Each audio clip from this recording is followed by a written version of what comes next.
network of women and men, our good brothers, whom we have with us, D.G. Mon and Henry Joseph.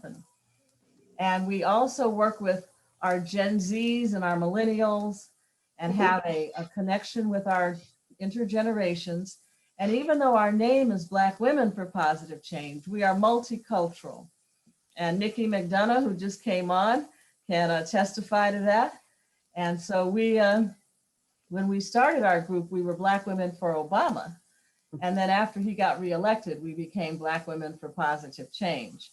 And we thought about changing our name, but some of our non-African American members said, hey, it's okay, we're having fun being part of Black Women for Positive Change. So we said, cool, we'll just stay who we are and be interfaith. We have Muslims, Christians, and Jews, Hindu and Buddhist, multicultural and intergenerational, and we have our good brother. So that's who we are. We have 3 goals. One is to change the culture of violence in America and the world. And for 10 years, we've sponsored an annual week of nonviolence around the country where we encourage organizations to really deal with the issue of prevention and de-escalation of violence. Our second goal is the whole idea of opportunities as alternatives to violence. And in 2021, we are really going to be emphasizing that because as we have worked with our young people, they told us, look, we don't want you lecturing to us, telling us how to behave all the time, telling us what to do when the police stop us. We don't want to hear that. What we want are some dreams. And the young people have been very passionate in saying, you old folks have failed to give us dreams. You're not giving us a vision for the future. You're not helping us to see what we can do. So we really want to focus on that and really talk about how we can get them excited about the future. Because so many kids, because of violence, they don't think that they're going to make it to the future. And Maria Jones Joseph has just put up on the screen the slide. You all received that slide as it came out through your email. So Maria, that's good. We can go back now. Thank you. So that's kind of where we are. Lisa Hughes just joined us from Cincinnati, Ohio. Lisa is our national coordinator for the Week of Nonviolence, and this year is our 10th year. Okay, great. You can see this up on the slide. And in 2021, we've got to update this slide because this says 2020, so we'll have to work on that. But in 2021, for the Week of Nonviolence, we really want to get a lot of cities involved. We have just simply got to change this culture of violence because it is just sick.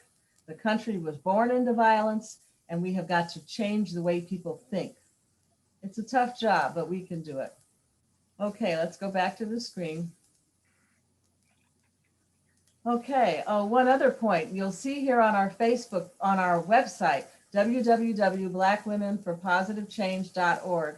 In the middle of the page here, you see the 2020 National Week of Health Empowerment, Nonviolence and Opportunity Survey. We released this survey this week, and I encourage you to go on the website and read it. It's very, very interesting. We surveyed 100 people during our last week of nonviolence, and the results from the survey are in this document. But one of the things that was alarming to me was 78% of the people surveyed said that they personally know someone who's been a victim of violence. That's very high. And so you'll see other issues that are raised in that survey. So that's just something else that we've been working on. The survey also found that people who knew the victims of violence also know a lot of the people who commit the violence. So these are just issues that we've got to really address. Okay, well, we try to keep our meetings within an hour, so we're going to get started with our excellent, excellent panel that we have this evening. Would you open the screen back up, you guys? Henry and Maria, open up the screen so that we can see each other. There we go. Okay, thank you. Our first panelist was recommended by one of our good brothers, D.G. Mon, who lives in Kentucky. And he's the president of the National Association for Community Mediation, one of our partner organizations. And D.G. is going to introduce our first speaker.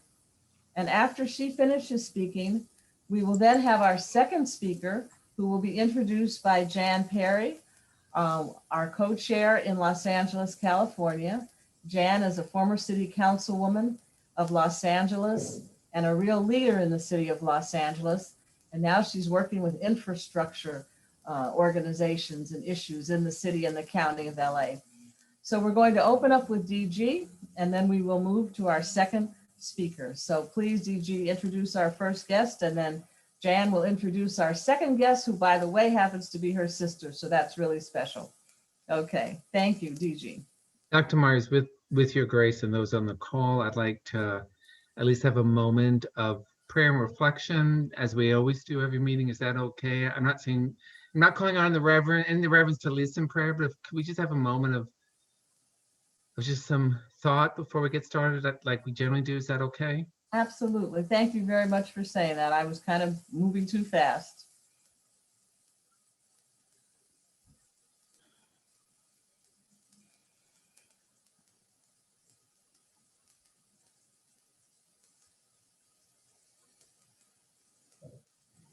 Thank you for letting me ask us to do that together. It's always important to me that we begin with prayer, no matter how we choose to express that. So with that, I have the honor of introducing you to Ann Speckard. I've gotten to know Ann through Pravda, who I believe is here on the call, and our work with the Trust Network. Pravda and Joe had spoken with us about a month or so ago, and Ann focuses, not only works at Georgetown, I think, as adjunct at this point. I don't think they've convinced her to be full-time, but I know her from being the director of the International Center for the Study of Violent Extremism.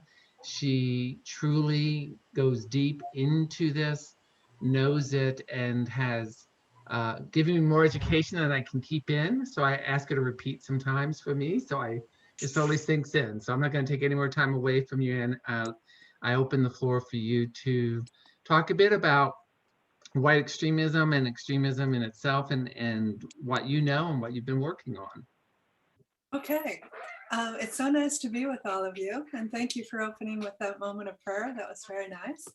And I think since it's an hour and we have two speakers, I won't be able to say so much, but I've decided I'd like to show you as well as tell you. And let me start by saying I'm a researcher that has been studying terrorists and violent extremists for over 20 years. I've interviewed 700 or 800 terrorists. 261 of them were from ISIS, 16 from Al-Shabaab. And I just started last October, November, also talking to white supremacists. And I've talked to 15 of them. And when I do a research interview, I spend a couple hours. Sometimes I spend 3-4 hours with people. And I want to know everything about them. I want to go back into their childhood. And I want to know what attracted them to this group. How did they even hear about the group? What did they think would be good in the group? What made them go forward into it? Because I don't believe that anybody becomes a terrorist, a violent extremist, a white supremacist, except that the group, the hate group, the terrorist group, is meeting some need for them. And that gets to, I made a little model, and anybody can make a model, and I'm not saying mine's the right one, but what I think always you need to make a terrorist, at least, is a group, an ideology, social support, other people believing it, and then inside the person, their needs and motivations. And those four things come together. So with white supremacists and racist people are terrible, but they're probably not as dangerous as when they come together with a group and an ideology. Because when a group comes together, then they start planning things and feeding off of each other. And if they have an ideology of hate, it's usually based on lies, based on fear. And that fuels them into further violence. And then the group itself provides social support. And the more people they get into the group and into the movement and into the ideology, the easier it is for people to join, because they think, oh, well, this is appropriate and good, and I can go into it. So what I found with all terrorist groups and violent extremist groups, there's some element of conspiracy theory and lies. So white supremacists tell themselves somehow our privilege has been taken away. And we've watched that for the last 4 years. I mean, if you used to be Black women for Obama, then I'm sure you agree with me that we've had a president that lied to us and a president that said he would make America great again, which I think a lot of people were translating into he would make America white again. And a lot of people whose fathers had worked in factories and who had been fairly successful middle-class families, the sons were no longer succeeding. And they were maybe in an environment where their dad was not present, minorities in their communities, strife in their communities, and they felt that something had been taken away from them. So an element of the conspiracy theories sold to them is that whites are superior to everyone else. Whites deserve privilege. Whites built this country, which we all know is not the truth, that we all built it together and on the backs of many minorities.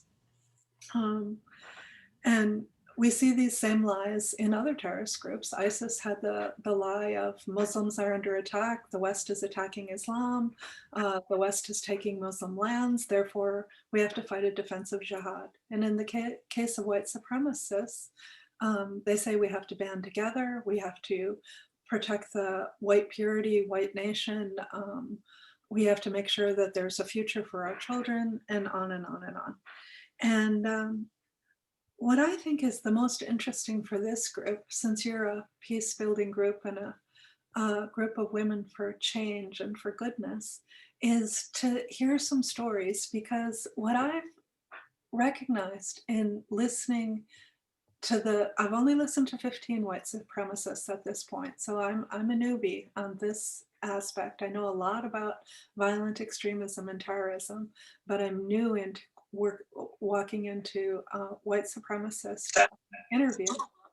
But what I keep hearing is that a lot of these people don't want to be racist. They just want to be safe. They want to have a positive identity. They want to believe in something. They want to be in a group. They want to believe in themselves. So when they encounter Black people that shatter everything that they've been taught to believe in terms of hate, it's really powerful. So instead of me telling you about it, I'd like you to actually listen to just a couple of these stories, especially since time is short and I don't want to take more than my half. So if I'm able to share the screen, I'm going to, yep, I am. Okay. I am going to show you in all the research interviews that we do. I always video record nowadays. I've become modern, and I ask the person at the end of the interview, if they're out of the group, would you give advice to other people about not getting into this group, about what it took from you, what you thought it would give you and what you actually got? And would you make any kind of a warning for them? And if they're willing to do that and they agree to show their faces and to be out in public, I make a counter narrative video from their interview, and that's usually 5 minutes long. So they've talked to me for 2 hours possibly, and I pick the best parts and put it into a counter narrative video. And this is a team that does this. This isn't just me, it's our center. And I'm going to show you just 1 or 2 of those. So the first one I'd like to show you is, well, let's start with this one. This is the head of the National Socialist Movement, Jeff Shoup. And look at what got him out, because he was a hater for I think 20 years. And let's see what got him out. Just a minute. Was basically to have like a white homeland. There was a lot of fantasies about race war. Within a couple of years of joining, I was the national leader of the organization. I really, truly believed in it and thought that I was going to save my country, save my race.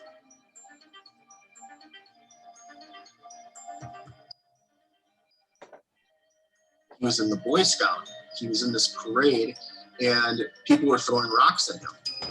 It really bothered me that racism in general could inspire someone to do something like that. Having this human connection, having Daryl explain to me how this affected him as a child stuck with me.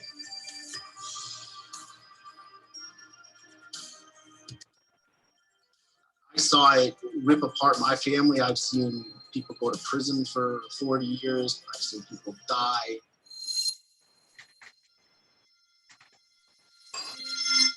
Okay, so that's one. And then I want to show you one other one. And you saw Daryl Davis as the linchpin there, switching Jeff Shoup out of it. But this is Ryan now. Mom lived in the heart of Flint, so we lived in a really, really bad neighborhood. Gangs, drive-by shootings. So I started hanging out with gangs. I started doing some drugs, but my mom's not home, and our stepfather didn't care about us, so I just would leave and go run the streets at night. So as soon as I was 18 years old, I deployed to Iraq for 18 months. Probably one of the worst deployments for a lot of different units. There's a lot of deaths. There's so many IED explosions going off all the time. It was definitely a tough time. I decided to come home, and when I did, it was hard to find a job anywhere. There was all kinds of different hate flags that were Confederate, Nazi flags, white nationalist flags. He had flags all up and down his driveway. And he had a swastika burnt into his grass, literally. Ron Chadwell, he was more of like Aryan Brotherhood in a lot of his beliefs. He talked really low, almost mysterious in a way. He was very, very charismatic at the way that he portrayed things. He played on my anger at the time. I was angry at the world. I was angry at what had happened to me as a child, my dad, the fact that my father wasn't in my life. I was angry at the fact that I felt like the Army kind of had abandoned me and didn't do anything for us. Black people aren't our friends. Look how white Europeans have flourished compared to Black communities. I started to believe it. He was under investigation. There was a guy that had joined their group, and they found out later on that he was a Jewish infiltrator. I don't know if he was working for the police, but when they found out who he was, they stabbed him to death and then drowned him.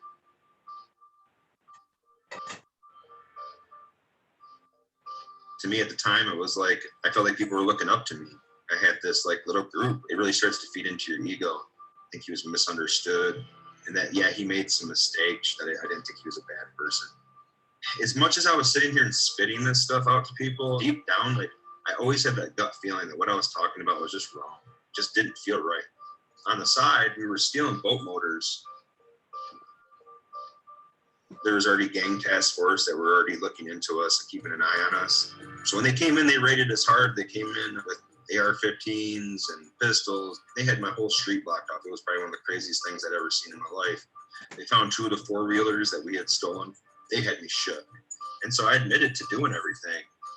And my uncle was pissed. I was scared. My first time ever being in jail, I didn't know what to do. I had this huge swastika tattoo on my arm. Next thing I know, I get jumped. And I'm getting hit from everywhere, and I didn't know what was going on. I didn't know how to protect myself except for just to cover myself up. But the guys that were part of these hate groups didn't come over to save me. But the one person that did come over to help me out was my cellmate at the time, a Black guy. So from there, we kind of started to build a relationship. Just kind of took me under his wing there for a while. You just need to learn. You need to sit down with some people and learn about some other cultures. I started to kind of reopen my eyes up to the fact that it didn't matter what color of skin you have, it don't matter where you come from. We all make mistakes, we all do stupid stuff, but we're human. Probably one of the hardest moments for me in my life, because one of them actually had me show them my tattoo at the time. I hadn't had it covered up yet. I bawled my eyes out. And it was a deep moment for me in my life.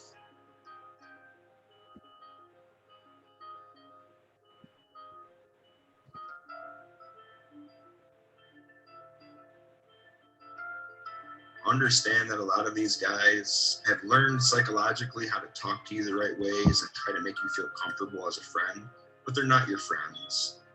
If somebody tells you something, go out and research it. Go ask somebody else to talk to you about it.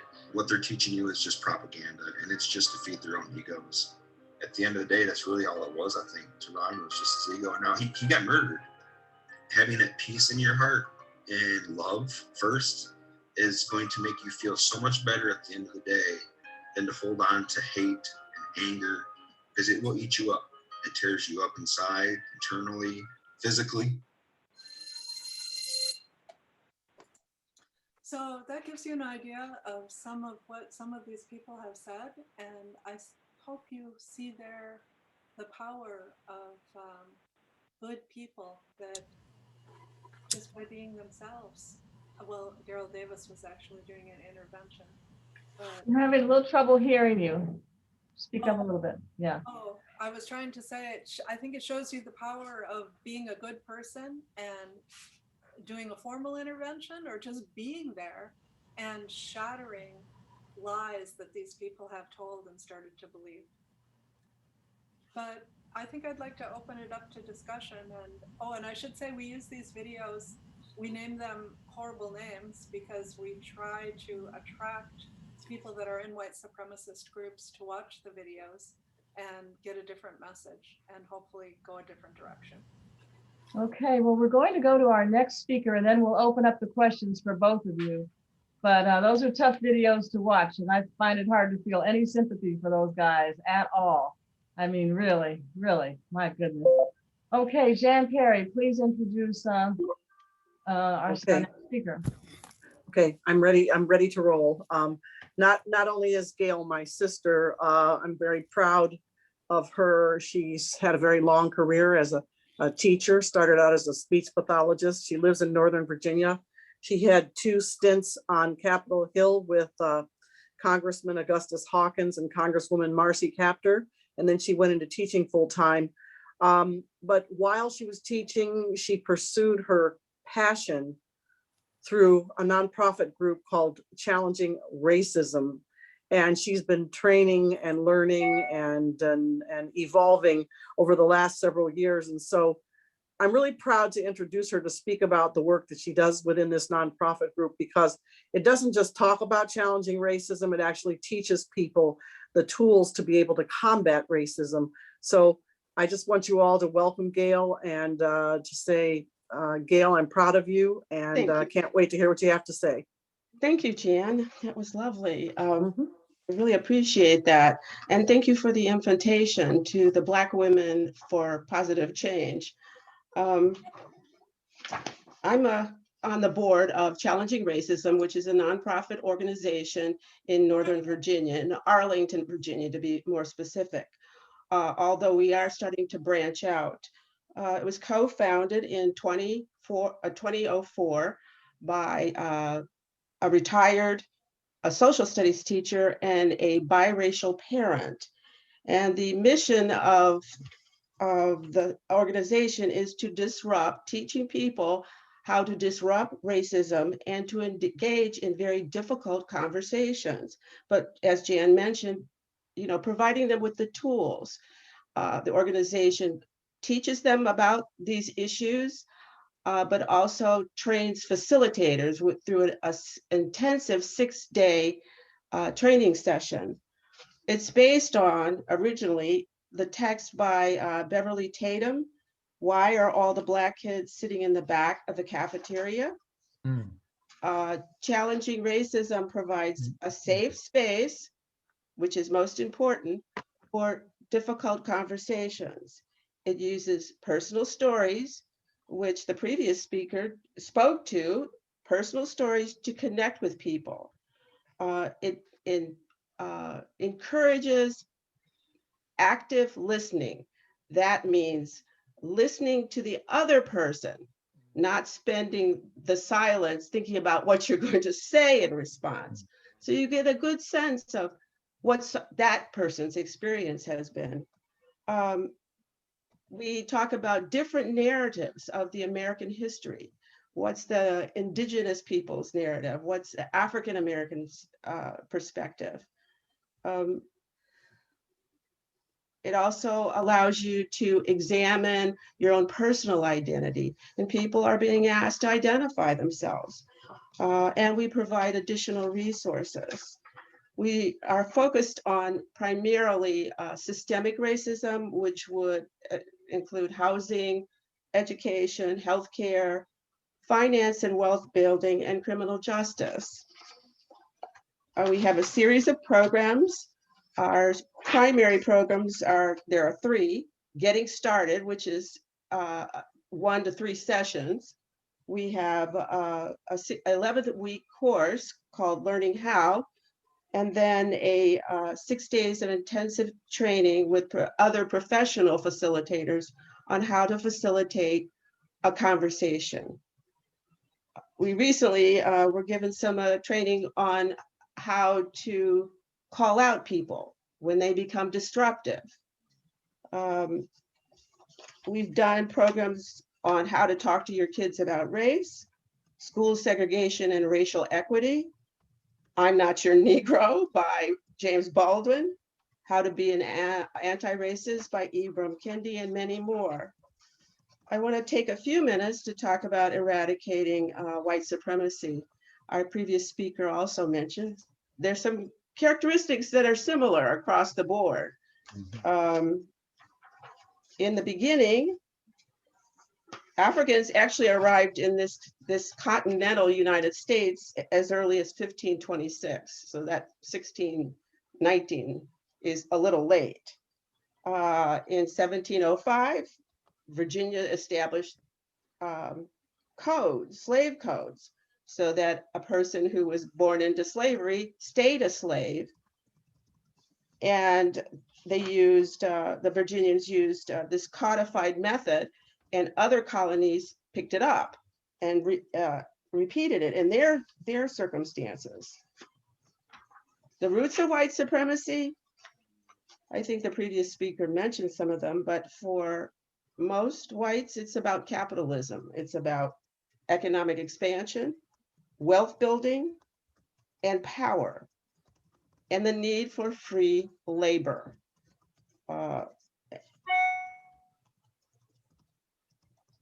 White people who have these privileges often fear the loss of power, the loss of privilege, the fear for their lives, and they use Christianity, the Bible, codes, laws, and false science as justifications.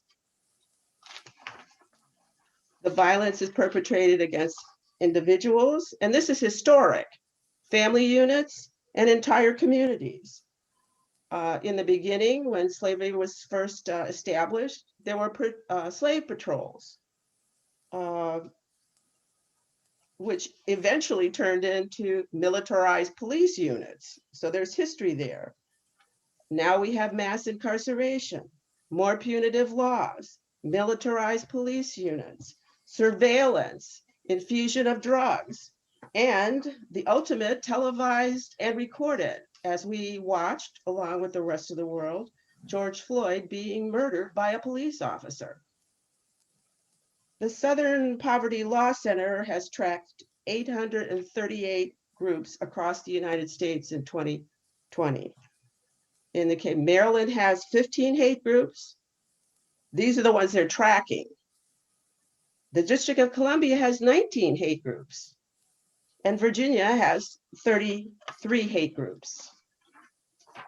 So some initial strategies to help you eradicate white supremacy might be prepare to vote.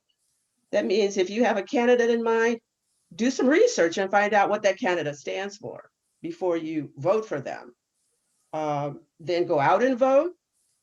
Then after that, your work is not done. You need to track that candidate or now elected official. Find out how the person is voting, what they're voting for, what are their priorities, and are they consistent with yours? This is part of the work of being a citizen in this country. Call out racism when and where you see it or hear it. Hold companies and corporations accountable. Financially support groups who are on the front lines. Get involved. Ms. Perry, do you watch your slides at all? Well, right now I'm almost done, but that's okay. Okay. Okay, thank you though. Okay. Financially support people on the front, organizations on the front line. Get involved in local and state politics if you can, and talk and write about white privilege and white supremacy, whatever your environment is. And nurture white allies. I found an interesting article by a woman named Barbara Smith, who wrote How to Dismantle White Supremacy. It was in The Nation, dated August 21st, 2020. Her proposal is a model off the Marshall Plan, for those of us who are old enough to know what the Marshall Plan was, which was the United States plan to rebuild Europe after World War II. But Ms. Smith decided to name it after Fannie Lou Hamer and Ella Baker, and she calls it the Hamer-Baker Plan. This is to dismantle white supremacy at every level. She has created and developed strategies that change the dynamics in communities of color. It focuses on housing, which is the wealth building part of our society. That's how white people get privilege. And that's how Black people don't get privilege. Focusing on the infrastructure and education and childcare, healthcare, employment, and social services. She suggests structuring a collaborative and coordinated network. Do not accept platitudes and partial solutions for those who will have power in your community. Consider gun violence as a public health disease control strategy. Organize a lobby for stricter gun control law measures.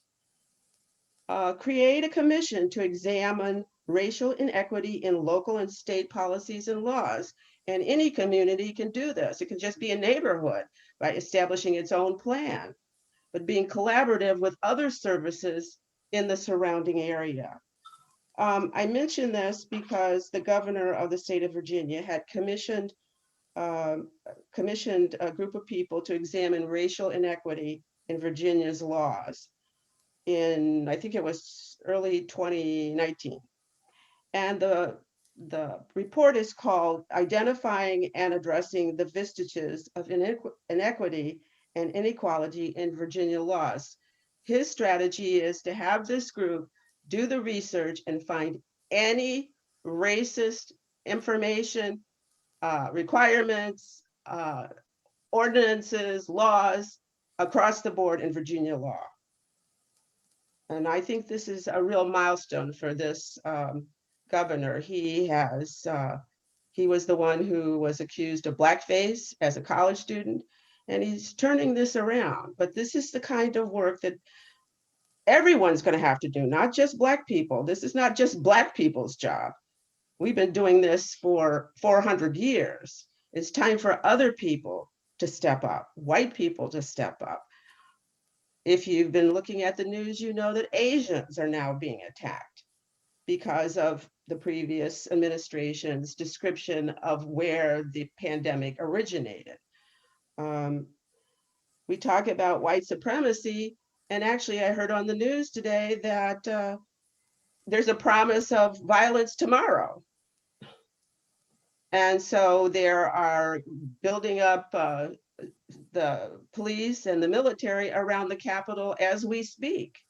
Absolutely. So this is the time. Yeah. We cannot let this just flitter away and forget about it. Thank you for listening.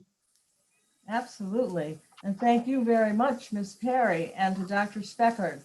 Both of you have really hit on some issues and some topics that cannot be denied and we cannot walk away from. And so at this point, we'd like to open this up for some questions and discussion. Dr. Speckard, I'm still getting over those videos that you showed. Those were very powerful. And it's just so tragic that people can believe so much hatred and to feed into this. And I appreciate where you all are coming from. So please, comments, observations that anyone might want to make. Now's the time. Yeah, I have a question. In the 70s, it was fashionable for some of us to hate white Afrikaners because of how they were oppressing Blacks and coloreds in South Africa. And so at that point, I was at Harvard as a Nieman Fellow. And one night I saw this white guy. It was snowing and he was in distress and he was trying to get some couscous. And so I went to him and said, I know where you can get some. He invited me to his home. His wife taught me some cooking skills. I love their children.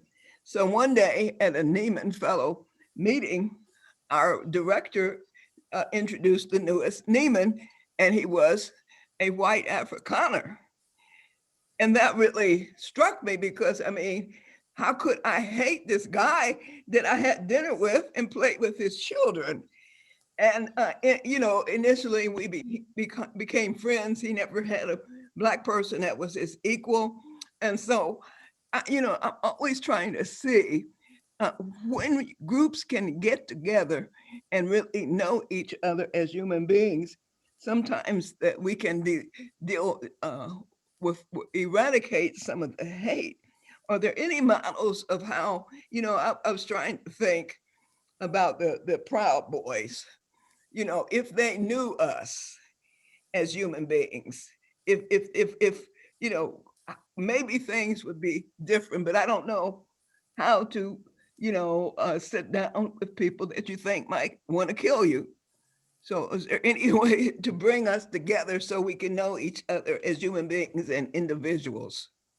I'd like to say something to that. And I'm sorry that the videos were traumatic, and they're not for you as an audience. They're for people that are in white supremacism or thinking about going into it. So they've got to have something to relate to, right? And an insider, in my opinion, is the best person to message to you of don't. Absolutely. No, you're right. But when you ask this question and give this example about Please speak up just a little bit. oh, when you give this example about getting to know each other, that's something that I've been looking at in all of these interviews of how could you do an intervention for prevention? You know, how could you stop people from ever going in? And then once they're in, I think they get disillusioned because hate is exhausting, and it doesn't have anything for them. And it's just a movement that's going to eat them alive because it's about other people's fears and egos. It's not for them. It doesn't provide anything good to them in the long run. So when they want to come out, what do they need? And one of the things that they need is to meet people like you and to meet good people that are willing to let them rehumanize and become the people that they should have become. And they were monsters. They were terrible people. But they need people like Daryl Davis that reaches out to them and says, you can be a human being. And that's the message that I wanted all of you to get, that you have power, and your power is your humanity and every chance that you get. And what I think is that as there goes more funding out in the US to fight white supremacism, that the interveners need to start making these meetings, just like we had meetings between Muslims and Christians when Al-Qaeda came up, so that people understood not all Muslims are Al-Qaeda. We need to have the same across our skin differences, our culture differences, our religious differences, so that we understand we're human beings and we're the same. Okay, Ms. Perry, would you please respond to that question? I would agree that the one-on-one is probably the most powerful way to do that. That's to some extent how challenging racism brings people together to talk and dialogue, one-on-one, pairing up and getting to know each other. On the other hand, white supremacist hate toward Black people is historical. And to some extent, it's passed on from one generation to another. So it's difficult to get to know somebody when their family has taught them, and their grandparents and their great-grandparents, that you don't do this. That's how it continues to this day. Yes, I agree that those one-on-ones are important, but finding ways to get to those are not necessarily easy, unless you happen to run into somebody like Mrs. Reynolds did. Okay, good point. We have a question in the chat that ranked choice voting is being presented as a bill to the DC Council. This is potentially a racial device to reduce candidates of color. What is the sentiment of the panel? This is called ranked choice voting. Are either of you familiar with this? Gail Perry or Dr. Speckard? I'm not familiar with that title, but I am aware that primarily Republicans around the country are now going to their state legislatures, and those, especially those states that have Republican governors, to try to infuse, create, establish, enact more restrictions on voting. They're at it hot and heavy. So that's another area where people, there was a gentleman on earlier, I think, who is a voting advocate. I know he must be involved to some extent in this, although the district is primarily Democratic.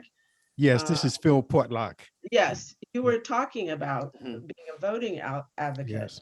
And I'm sure you're aware that this Yes. is happening. This is the That's right. backlash to the backlash. That's right. Well, our guy didn't get in and we couldn't take over the place. Mhm. So now we're just going to close down voting and voter suppression once again. Yes, Donald Trump the other day said that he thinks everyone should vote on the same day. There shouldn't be any early voting or anything like that in the speech he gave at CPAC. Can you imagine if the entire country had to vote on the same day, the kind of discrimination that would go on? For some reason, my computer is not showing me the hands that are raised. So if you have a question, please. Jan Perry? Yes, I raised my hand literally so you could see me. Thank you. You're welcome.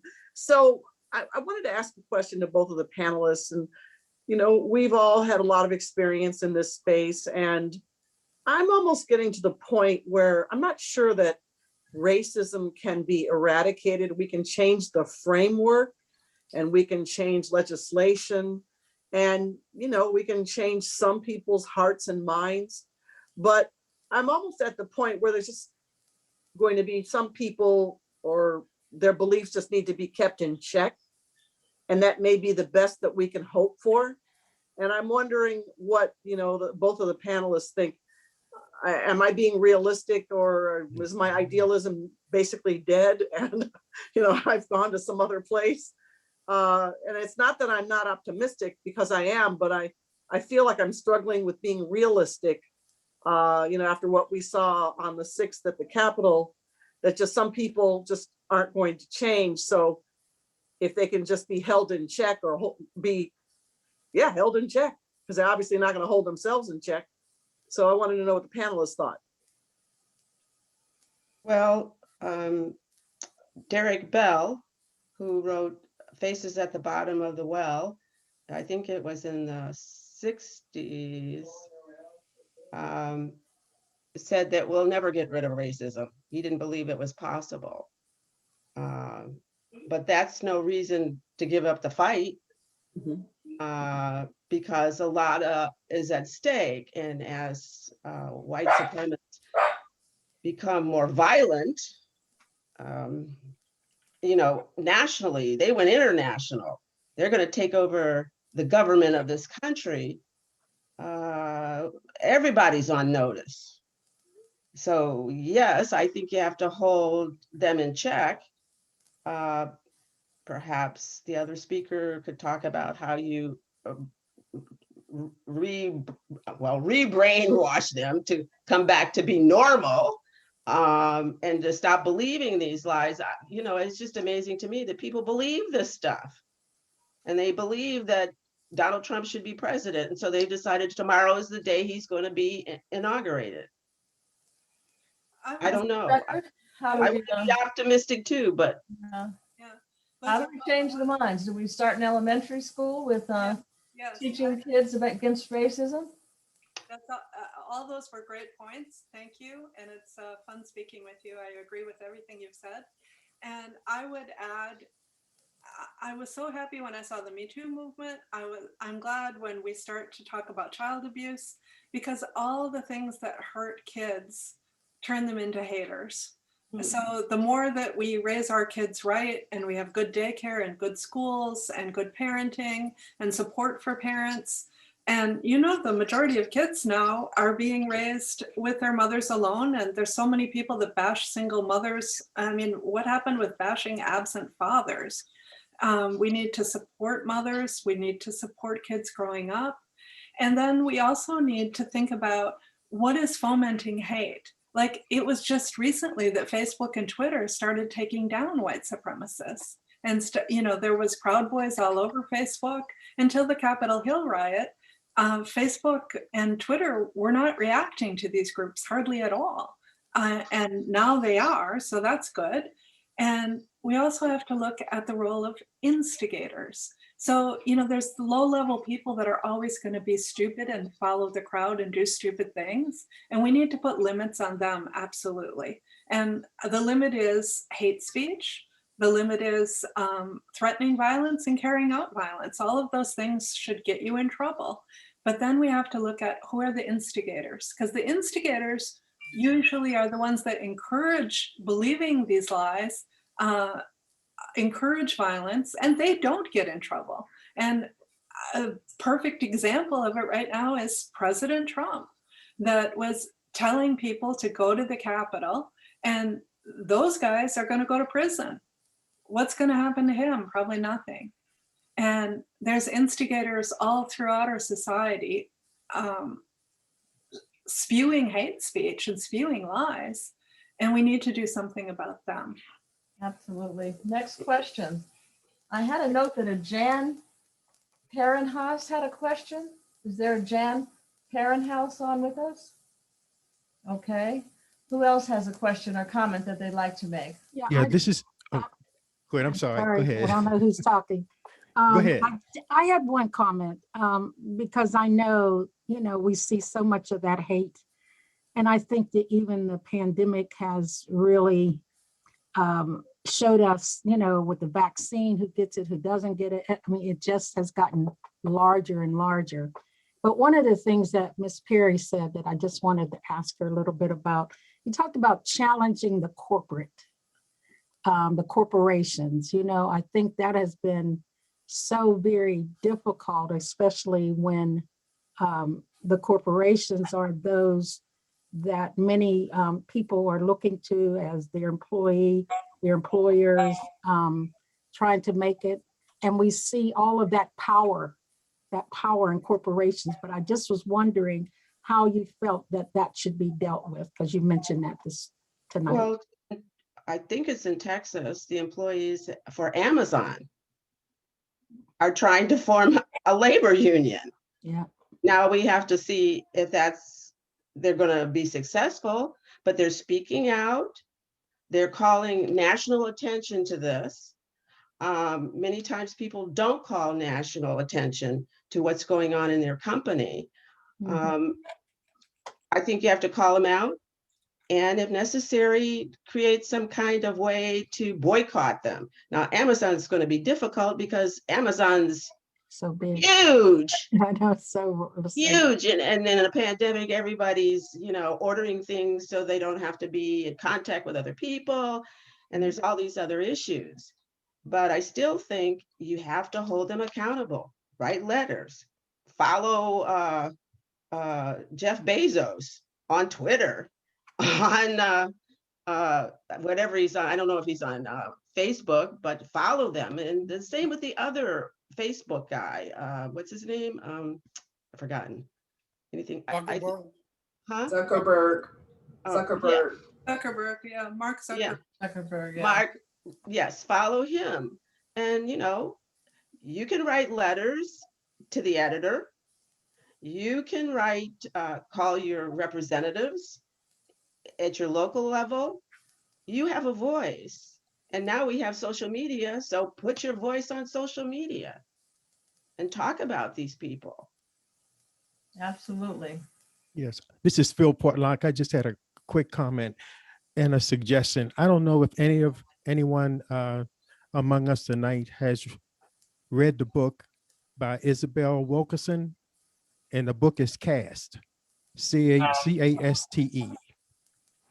And as a historian myself, when I read this book, it's out now, it's one of the best sellers. And it talks about the origins of this country being strategized and formed as a caste system. We are today living under that same caste system where there's our white brothers and sisters are at the top of that.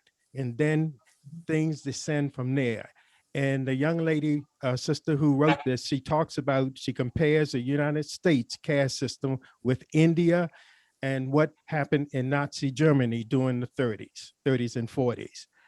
And when you read that book, I know I can't, I'm almost finished, but I have to put it down because it's so painful as an African-American, so painful, but it's so true.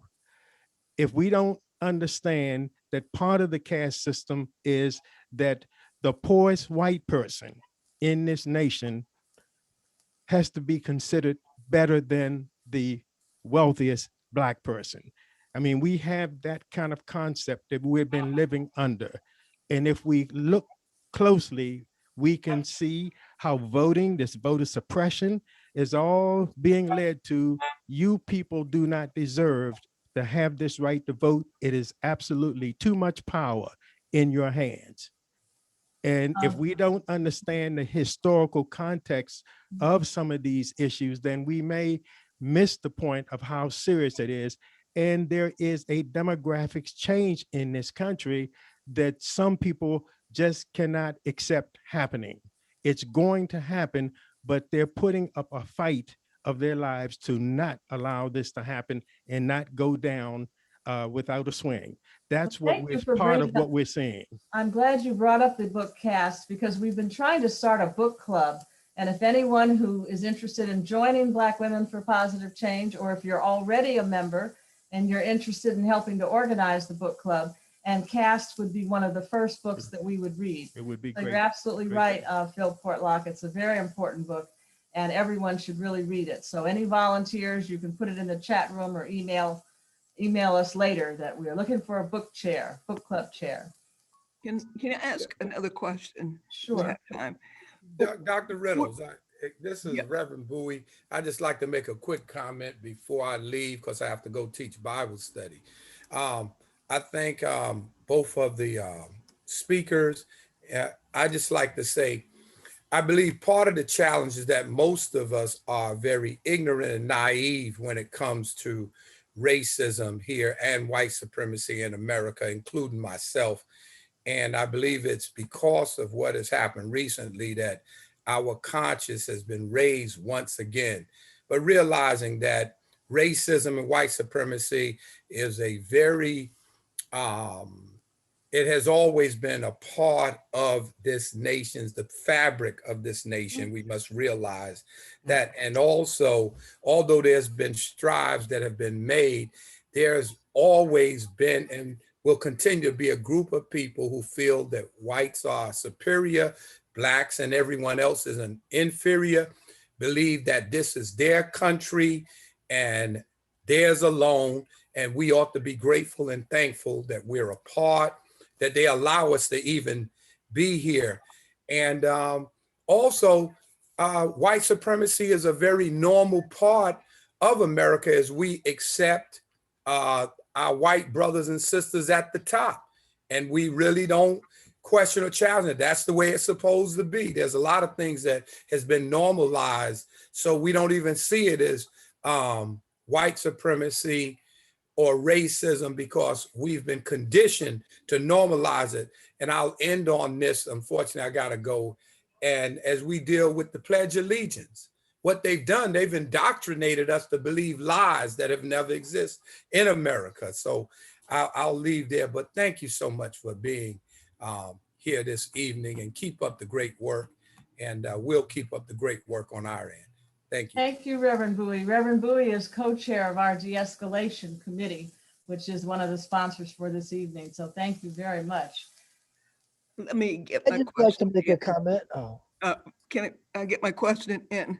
Okay, go ahead. Okay, what I want to say is that somehow we're going to have to force our politicians and lawmakers to see white terrorism as serious as when they labeled Blacks like the Panthers terrorists. I covered that movement as a journalist. I saw how when the police burned down the Panthers headquarters, they locked them up. And I was there when shortly after Fred Hampton was murdered. But yet, we cannot see how the white terrorists could just go in, storm the Capitol and kill people and just calmly sit there.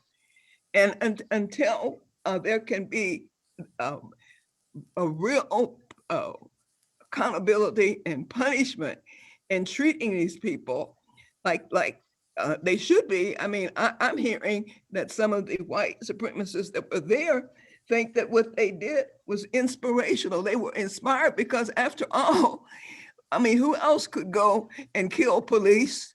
And we're supposed to have a law and order Republican Party, tear up the Capitol, beat up people like they did. But white supremacists, even when they are vile, they are not seen as some Blacks who were innocent. So we have to, under the Biden administration, we have to make this at the top of these lists, in the top of what Biden should do, because people are not feeling this like they should.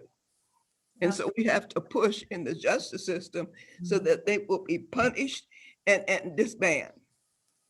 Okay, well, thank you, Reverend Reynolds. And we're moving towards our hour, so we're going to have some final remarks, but I'd like to ask Dr. Speckard, and Ms. Perry to give some final remarks.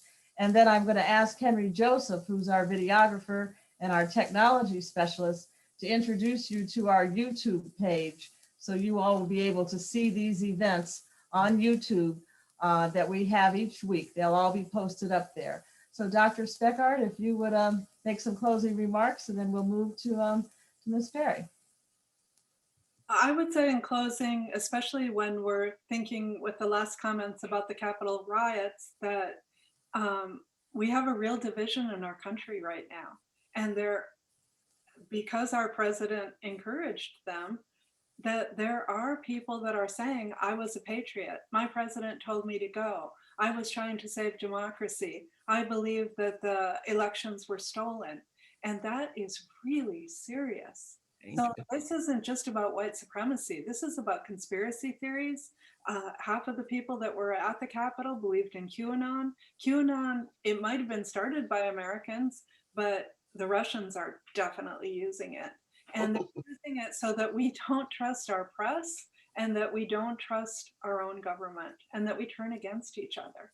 And so I can name the problem. I don't know if I can name the solution, but we need truth. We need good media. So we need to support our media, and we need good leadership. And we need some powerful videos like yours that, that tell the other side of this story. If you're in trouble, we're going to be talking with you some more. Very, very good. Ms. Perry, please, your comments. We also need to start early with our children, reading to our children. There are lots and lots of multicultural books for children available now, giving our children experiences that maybe they didn't have before. If you live in the Washington, D.C. area, one of the things that I always found incredible was most of the museums are free. In Cleveland, where I grew up, you have to pay to go to museums. So here's an opportunity to explore the world, not only African-American history, but all science, math, you name it. And once they start to open up, they'll be available. But I think it's critical that we start as young as possible. I have a 3-year-old granddaughter, and she's been exposed to multicultural whatever. So I think that's important. And please remember to vote every single election, not just the big ones, every single election. Know your candidate and follow them. That's right. Thank you very much for this invitation. I really enjoyed being with you. Well, thank you. And thanks to both of you for spending your time with us this evening and these thoughts. This is an ongoing conversation, and it will continue for sure. was an honor. Thanks for having us. Yes, and I wanted to give a little shout out to Brabha. Brabha is a new member. She's online. And Brabha, we need to talk because we do want to make sure that your membership is secure. So thank you for logging on. And Henry is going to show us now our YouTube channel and how you can all see these events up on YouTube. Okay, you can see the screen now. We had a wonderful program here in DC during our Peace Week. It was called No Redemption from Genome Redemption, and it is fantastic. I would urge anyone to look at it. And we also had our Pittsburgh chapter did some really outstanding work. And every Wednesday for a good while, or every other Wednesday, we have some great speakers like we had tonight. And those speakers are up there as well. And each video that you click on, you're going to really be pleased at the number of people who are really trying hard to bring sanity, peace, and harmony to our lives. And just briefly, I wanted to mention that a while back, I was looking at a bookstore, and there was a book from 1940s. It was from 1943. And it was a book that the government made.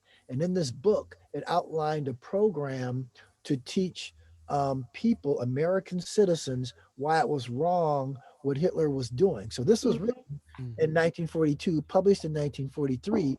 And what it was a series of activities designed to instruct people of what was that it was bad. It was a bad thing that Hitler was doing, because a lot of Americans at the time said, well, they're just killing Jews, that can't be too bad, right?